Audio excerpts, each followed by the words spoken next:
Today I present to you a podcast created by JuneCanon02. The purpose of this podcast is to inform you of JuneCanon02's opinions on what the next big thing in the music industry is going to be. We will be covering hologram performances and Universal Audio Apollo interfaces. Introducing JuneCanon02. In this group we have Christopher Stoll from Modesto, California, Travis Terry from Memphis, Tennessee, Peter Jackson from New York City, New York, and Robert Lambert from Winter Haven, Florida.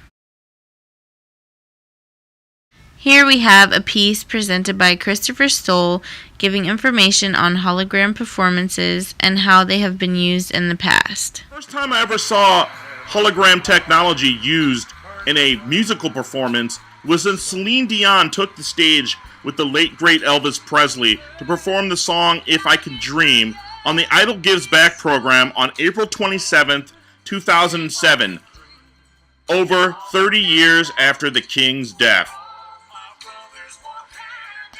Let's take a look at some famous hologram performances, and then I'll explain how this technology works. One of the earliest hologram performances was when Al Gore appeared via a hologram in Tokyo, Japan, to explain his concepts on global warming. Al Gore claims to have invented the internet, so why not be a pioneer in hologram technology as well? With Live Earth, we hope to connect people through the power of music. Now here is Travis Terry with his piece on what a Universal Audio interface is and how it is used. What is the Apollo interface, you may ask? Well, the Apollo is a high-resolution professional audio interface with superior sound quality and real-time UAD processing on board.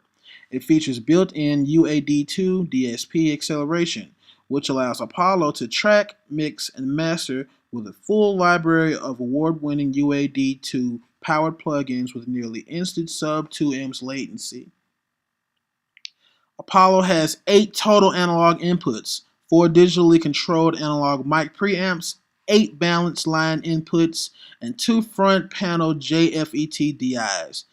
It has 14 total analog outputs, 8 balanced line outs, 2 digitally controlled analog monitor outs, and 2 dedicated stereo headphone outs.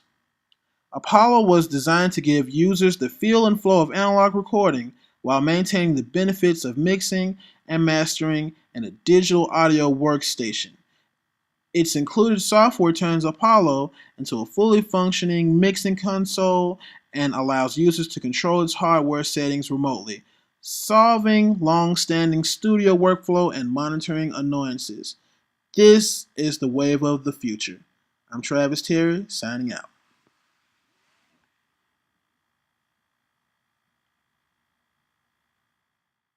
And here is another piece on hologram performances by Peter Jackson. When it comes to music and the next big thing, the first thing that comes to mind is holograms. And who opened the door for holograms? No other than Tupac Shakur. At the 2012 Coachella, a Tupac Shakur hologram was displayed on stage performing with Snoop Dogg, which opened the idea of, hey, why don't bring back artists that have died or recently deceased and bring them back to make more music?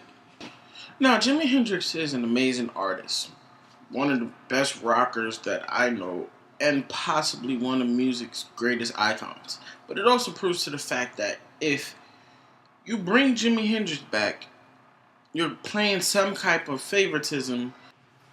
The other person that probably comes to mind when I think of the whole idea of a hologram artist is Marilyn Monroe.